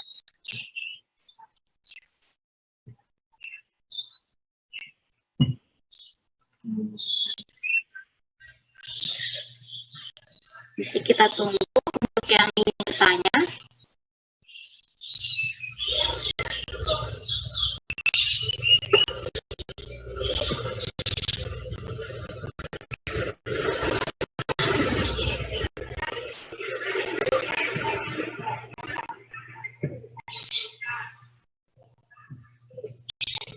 Ada teman-teman, silakan. Ini sayang banget kalau misalkan kalian tidak memanfaatkan kesempatan ini untuk bertanya langsung. Saya boleh bertanya ya. Nah, silakan Pak Surai. Boleh. Nanya langsung Pak Surai. Wakili ini ya. Ya, silakan Pak. Jangan-jangan udah ada bertanya? Enggak. Ini kan boleh jawabnya terserah. Dan harus jujur. Menjawabnya nanti, pertanyaannya belum saya berikan, tapi tolong jawab pertanyaan ini ketika Anda masih kuliah dan sekarang saat ini, gitu ya. Bayangkan waktu menjawab ini nanti ketika Anda masih kuliah, oke, belum lulus, dan ketika saat ini. Pertanyaan mudah sih. Menyesal nggak sih masuk prodi bahasa Korea?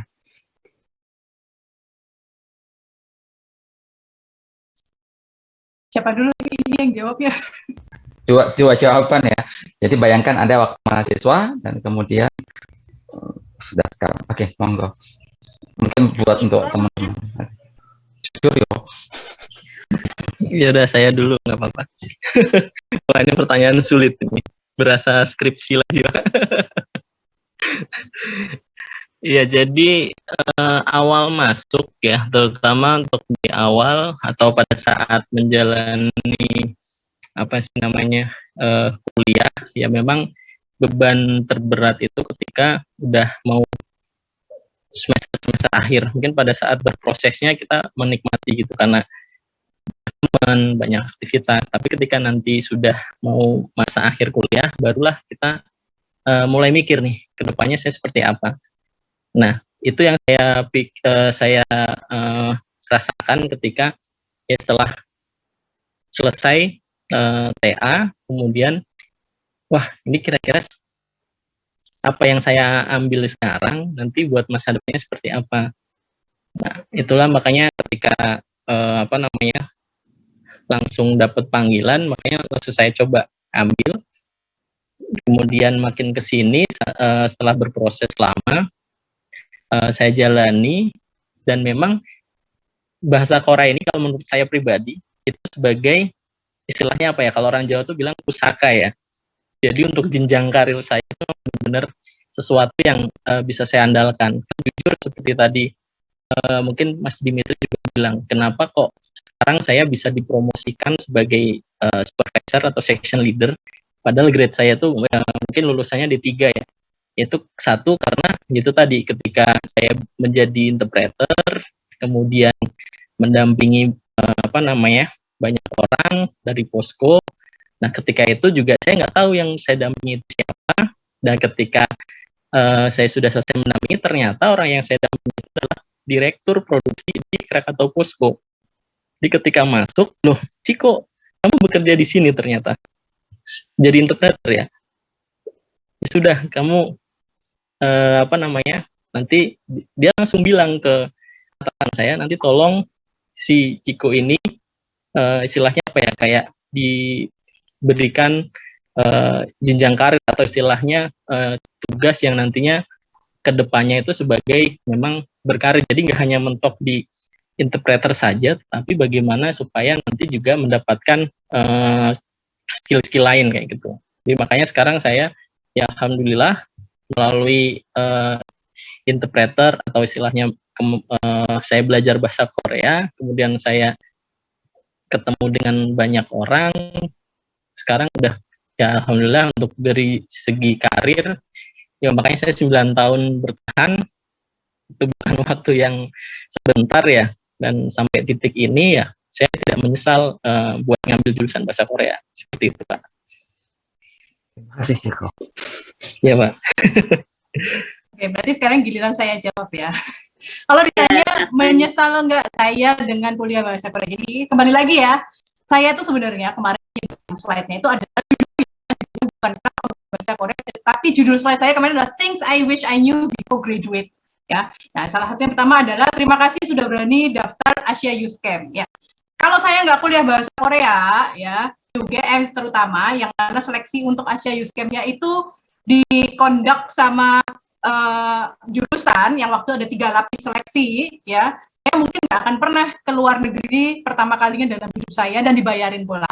Nggak akan mungkin saya punya pengalaman bisa ketemu teman-teman saya yang hebat ini, yang sampai sekarang sering kontak-kontakan juga pakai Facebook, dan sempat tinggal dengan orang lokal. Itu kalau saya nggak kuliah bahasa Korea, mungkin saya nggak akan bisa mengalami hal seperti ini. Kalau saya juga nggak pernah kuliah bahasa Korea, mungkin saya nggak pernah tahu apa itu sambal nori, nggak pernah ketemu langsung sama teman-teman dari PAS, dan bisa punya koneksi sama orang selain dari Indonesia, dan nggak mungkin kayaknya kalau saya bisa pergi untuk merepresentasikan Indonesia di Arirang TV, yang juga untuk mencari makanan muslim friendly apa yang dipunyai oleh Korea. Dan itu saya dapatnya esai karena Pak Surai posting ya di grup Facebook alumni. Jadi grup Facebook alumni itu adalah hidden gems ya. Siapa tahu kamu menemukan tiket atau kesempatan peluang dari situ.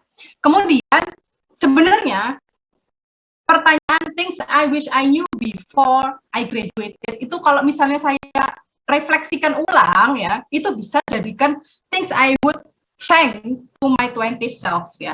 Jadi saya nggak menyesal kuliah bahasa Korea. Kenapa? Karena waktu kuliah saya make the best time of my life. Saya challenge myself.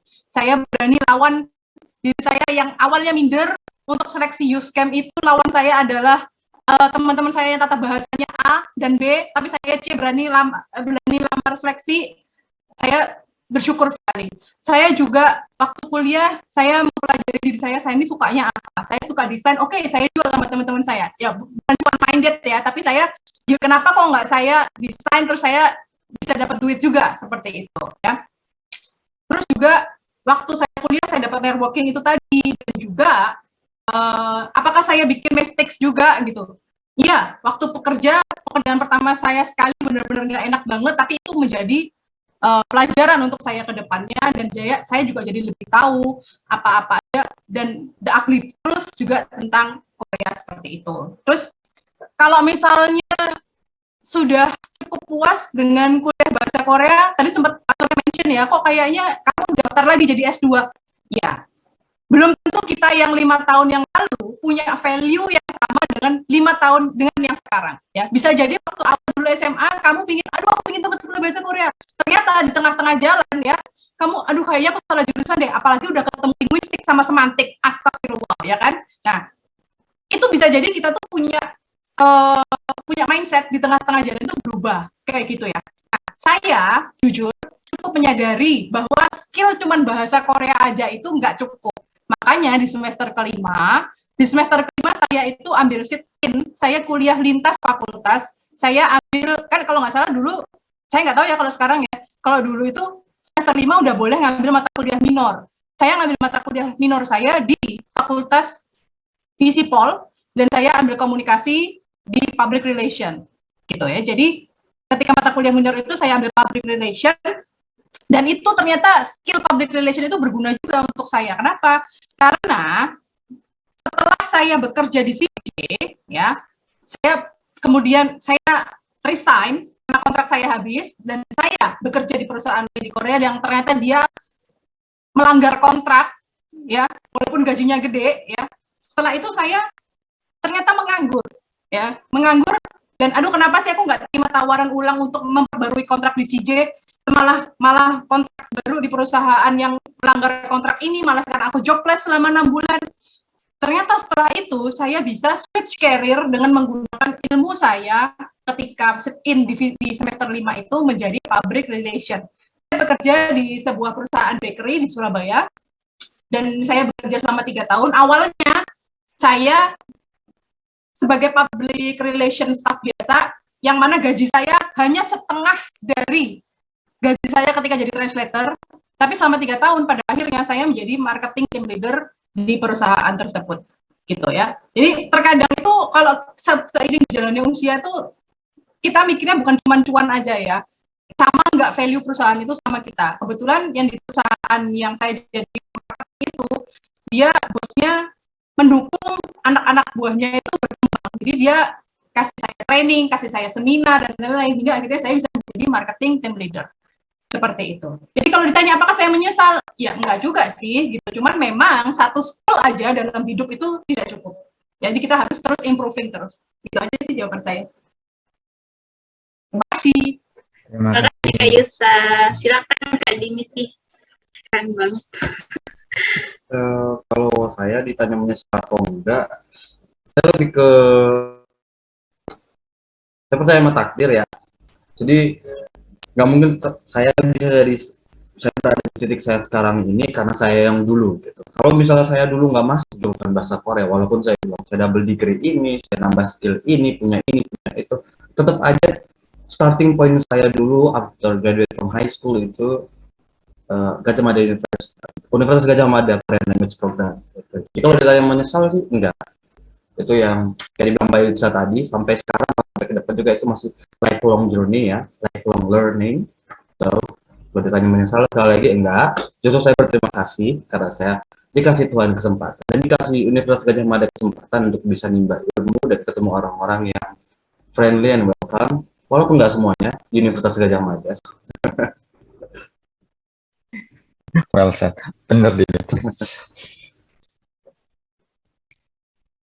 Oke, cukup dari saya.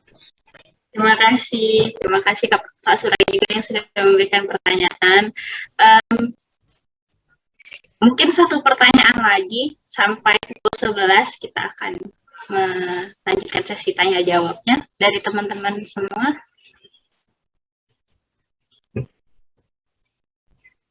Tapi sambil menunggu pertanyaan, memang benar sih kalau di UGM itu semua itu terbuka untuk kita buat mencari pengalaman baru gitu. Jadi tergantung kitanya mau apa enggak. Dan menurut saya kesempatan untuk kuliah di UGM itu benar-benar sebagai suatu fase yang emang harus I have to live to the fullest gitu. Jadi kayak semuanya tuh terbuka. Jadi untuk kalian mau berkembang atau enggak itu ya tergantung dengan diri kalian masing-masing gitu. Benar. Ada lagi teman-teman pertanyaan?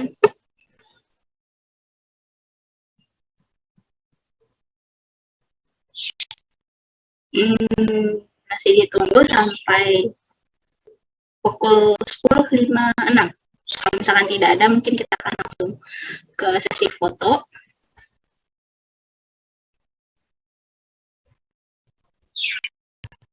Tadi saya baru masuk juga, tapi saya akan lihat nanti. Iya, tidak apa-apa. Nanti rekamannya juga bakal di-upload di YouTube kalau misalkan ada yang mau nonton ulang. Tanya dulu pada pembicaranya, pematerinya, setuju nggak di-upload? Iya, tadi sharingnya seru banget soalnya Pak, keren-keren dari kakak alumni. Baik. Kincong. Nanti kita mengundang yang lain lagi ya. Yutsa, Iya, Ciko, Dimitri boleh menyarankan Kak kelas yang kita udah punya, saya udah punya beberapa, tapi kalau kalian bertiga membantu Himara dari kelas untuk diundang ini boleh. Gitu kan Putri? Iya. Iya Pak, nanti akan ada alumni talk sesi berikutnya. Mungkin semester depan. Kalau mau ujian. Iya. Oh ya, menambah tadi Yotsa, khusus angkatan 2021 kan sekarang seluruh Indonesia sudah ada MPKMK, kampus Merdeka Belajar. Jadi emang mulai semester 5, tapi kalau prodi Korea bukan semester 5. Mulai semester 3, kalian sudah boleh bebas ngambil apapun. Misalkan yang berapa. Jadi kalau dulu prodi Korea, ini mulai angkatan 2021 ya, angkatan 2020 masih kurikulum yang 2017 masalahnya. Tapi kami tetap bolehkan gini. Dulu kalau ke Korea, mengambil mata kuliah apapun, misalnya 4 mata kuliah, yang 2 hubungan Korea itu boleh transfer. Yang ini ekonomi atau HI atau komunikasi kan nggak bisa masuk. Tapi kalau sekarang ngambil apapun di Korea atau manapun, ya udah nggak perlu ujian ulang, ya udah apapun itu tempel aja nanti di itu begitu sekarang. Ya begitulah sekarang. Dunia berubah sekarang. Jadi prodi hanya mewajibkan 60%, 40%-nya free, it's all to learn.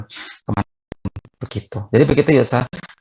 Jadi bukan sekedar pindah lintas fakultas, berbanyak. Soalnya kalau zaman saya dulu tuh ternyata banyak yang nggak tahu kalau ternyata boleh lintas jurusan gitu Pak. Jadi waktu itu minor mereka tuh ngambilnya kalau nggak salah sejarah Korea terus mereka ini terus kok kamu nggak ngambil sejarah Korea sih Jo gitu. Saya mungkin belum tahu, saya panggilannya Jo ya. Kok kamu nggak ngambil sejarah Korea sih Jo loh? Boleh kok ngambil minor lintas jurusan, cuman memang agak sedikit ribet dulu ya, agak sedikit ribet karena ngatur nilainya biar bisa masuk KRS juga dan lain-lain gitu. Kalau sekarang udah boleh di bawah semester 5 ya berarti kece banget ya UGM.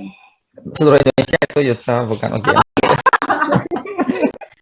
Itu kalau nggak begitu akreditasi prodi akan jelek, sudah memberi kebebasan. Itu seluruh Indonesia seperti itu. Well, Mas Nadim begitulah Mas Nadim sekarang. Ini ada satu pertanyaan lagi dari Kak Novitayani.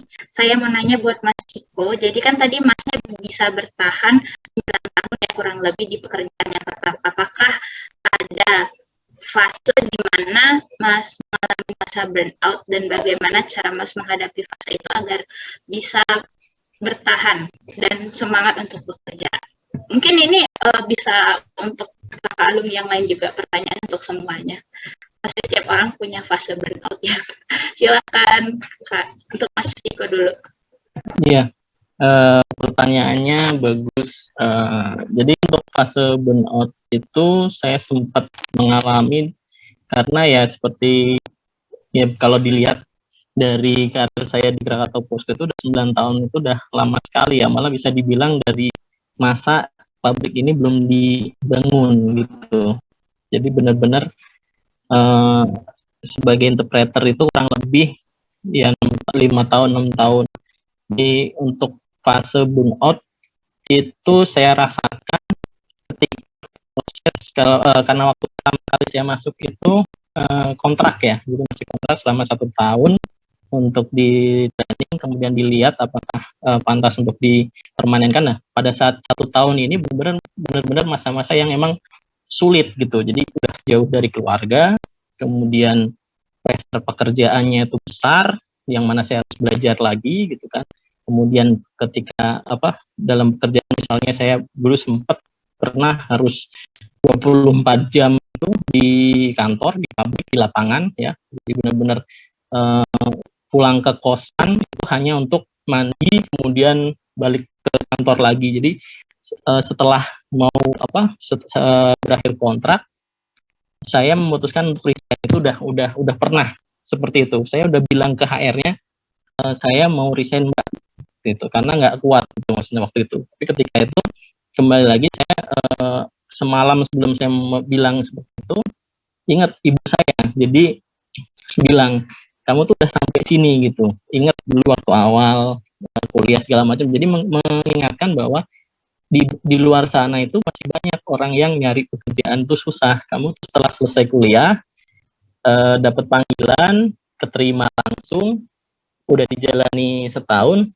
kemudian ini kesempatan besar kok malah nyerah. Nah di situ saya mulai flashback lah istilahnya seperti itu. Wah, daripada pengalaman saya kan pernah ya sebelumnya itu kerja di PT Happy Dream. Nah itu seperti yang disampaikan Mbak Yutsa tadi, tipikal perusahaan OKB. Jadi yang memperlakukan interpreter itu seperti asisten pribadi. Itu saya alami, hampir 2 tahun saya bertahan di situ untuk ibaratnya tes mental. Nah setelah saya pikir, wah daripada di sini ternyata lebih jahat waktu sebelumnya. Jadi pas di itu saya benar-benar udah seperti kalau bisa dibilang itu adalah pembantu lah dan underpaid. Jadi waktu itu saya hanya dapat bayaran itu UMR ya plus lain-lain itu. Jadi ya kalau dulu tuh saya sebut aja angkanya ya hanya dapat 3 juta itu untuk interpreter fresh graduate. Jadi benar-benar kurang, tapi untuk pekerjaan itu semuanya mencakup. Jadi mulai ngurusin hal pribadinya, terus ngurusin perusahaannya sebagai manajernya ya. Nah itu benar-benar saya flashback ke situ ketika di sini, wah ini jauh lebih baik daripada pekerjaan saya sebelumnya. Ya udah saya coba lagi. Akhirnya ketika saya menghadap ke HR, saya urungkan, ya sudah Mbak saya mau. Ketika saya bilang mau resign, si HR-nya itu mungkin melihat kerja keras saya juga waktu itu selama 1 tahun. Jadi dia, wah kok masnya mau resign, padahal mau kita permanenkan, masnya juga mau saya naikkan grade. Jadi pas itu saya sadar, wah ternyata setahun ini saya bekerja keras, ternyata diapresiasi juga. Nah makanya dari situlah, wah ini perusahaan yang memang istilahnya saya rasa bisa lah untuk masa depan. Saya berpikir seperti itu pada saat itu, dan dari jenjang karir dan lain sebagainya. Makanya saya urungkan saat itu pada saat udah benar-benar saya mau resign pada saat itu. Jadi udah saya balik lagi aja lah nanti ke kampung halaman atau ke mana lagi. Dulu kan waktu dulu kita masih keterikatan dengan Jogja itu masih tinggi. Jadi ketika keluar Jogja, ketika nggak nemu enak, wah saya pengennya kerja di Jogja, nanti saya kerja ngajar atau apalah kembali di Jogja. Pernah berpikir seperti itu, tapi saya urungkan karena ya itu tadi, kerja keras itu nggak pernah mengkhianati hasil gitu. Itu aja dari saya. Oke, terima kasih Mas Ciko. Ini mohon maaf karena waktunya sudah terbatas. Kita langsung ke sesi foto aja. Jadi buat teman-teman, kita akan dinyalakan kameranya, kita akan foto sama alumni kita. Ya teman-teman. Tolong nyalakan kameranya. Jangan tidur ya ini. Oke, udah pada on-cam. Nah inilah wajah-wajah juniornya kakak alumni. Ayo, yang lain, silakan nyalakan. Sarinka, Jojo, Noma, Mutia, Fatiana, Tifa, Ananda, Yeti, Rahma, Salika, Nisa. Jawaban Dipanggil Mas Urai. Tapi Vanita, Cindy, Victoria, Rena, Lembayung, Cinta, Asafa. Ini gak saya Di absen. Ya. Terus kan satu panggilan ini kan ada semua. Oke. Kakak operator sampai 11.05. Silahkan Saya kalau yang cewek-cewek gitu agak ini, aduh, aku belum dandan gitu. Oke, Cari jilbab. gitu.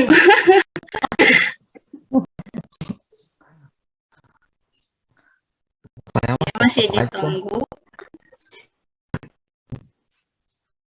di 11.05 teman-teman. Mungkin nanti untuk kakak-kakak alumni boleh di drop Instagram, sosial media, atau kontaknya biar teman-teman nanti kalau misalkan ada yang mau nanya atau masih penasaran dan ingin nanya secara personal bisa menghubungi, boleh kan kakak-kakak? Boleh. Oh iya, boleh di kolom komentar. Sama Kalau boleh promosi, follow @turkorea.id ya, biar banyak. ya, silakan Kak, silakan. Di follow teman-teman. Saya tur.id. Turkorea.id. Mumpung sudah boleh Turkorea.id. dibuka kan ya. Iya, betul. Tapi masih terbatas sih, Pak. Kalau yang boleh masuk wisata kan sekarang baru Singapura. Ini boleh Singapura. Kalau Indonesia masih sedikit long way to go. Semoga ya kita berharap bisa lah semoga. Untuk operator silakan dikali untuk fotonya, si foto bersama.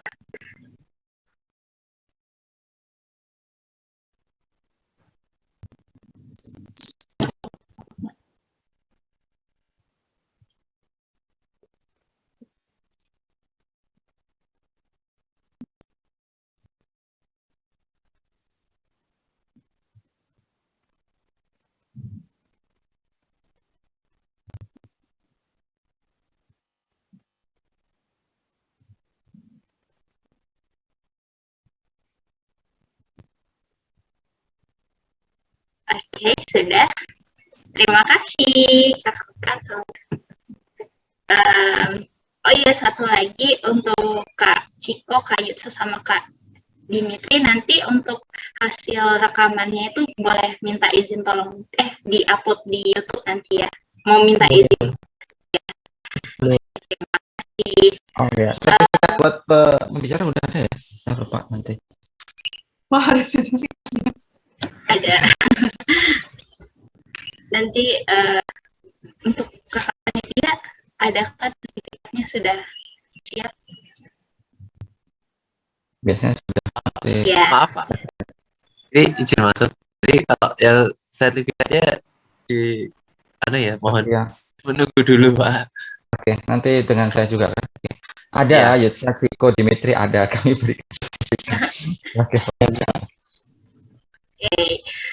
Baik teman-teman, karena kita sudah berada di penghujung acara, kita apresiasi dulu, boleh kirim stiker atau reaction-nya untuk kakak alumni kita yang sudah menyempatkan waktu dan ngasih banyak banget insight baru buat kita yang belum paham apa-apa tentang dunia kerja. Dan terima kasih untuk sesi-sesinya, kita sangat mengapresiasi sekali untuk kakak alumni, karena hal kayak gini tuh nggak akan ditemuin di mana-mana kecuali dari kakak-kakak langsung yang sharingnya.